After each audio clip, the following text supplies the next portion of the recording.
Molweni Mzantsi Afrika, molweni bantakwethu, molweni kwiindawo ngeendawo enikuzo. Yeyi bantakwethu, sekuphinde kwanjalo nali ikhaya likamama uDalawana ungowasesiphezini eFlagstaff, kwindawo ke ephaya ngasePlangeni.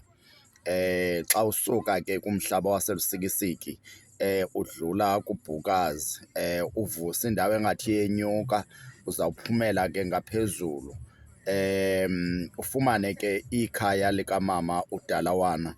Sifuna ke ukubulela kwinkosazana usisincebakazi Mazikwana. Siyabulela nkosazana kakhulu ngokuba ke usincede uyosimela, uyosijongela ke umcimbi weli khaya lakwamama uDalawana.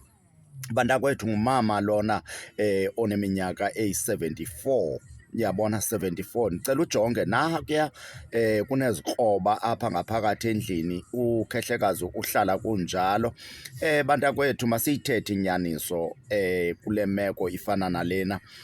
Ezi zinto sizishumayela yonke imihla sisithi urhulumente wethu waba nepriority yokuba umntu omdala aze kuqala, abantwana baze kuqala. Iyamangalisa ke into yokuba apha kwaWard 7 eFlagstaff sibone lo mzi wakwamama uDalawana, and ibaliswa imbali into yokuba kudala umama wahlala kwisimo esinje.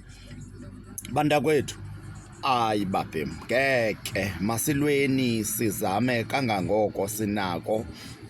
Abathi ke mhlawumbi banganako ukuncedisa kumama uDalawana kufakwe isandla kule meko, singayivuyela loo nto kakhulu. Imbi le nto esiyibona emntwini omdala kulaa ndawo yasesiphezini kwaWard 7. Ucemene esitsho ke esithi ke unkqonkqozile ngemeko yalo mama, ezama ucela uncedo kodwa ke usawe phantsi. Siyacela ke masipala wethu OR Tambo kwakunye nawe meya walapho eFlagstaff, uphakame ungenelele kule meko enjengalena.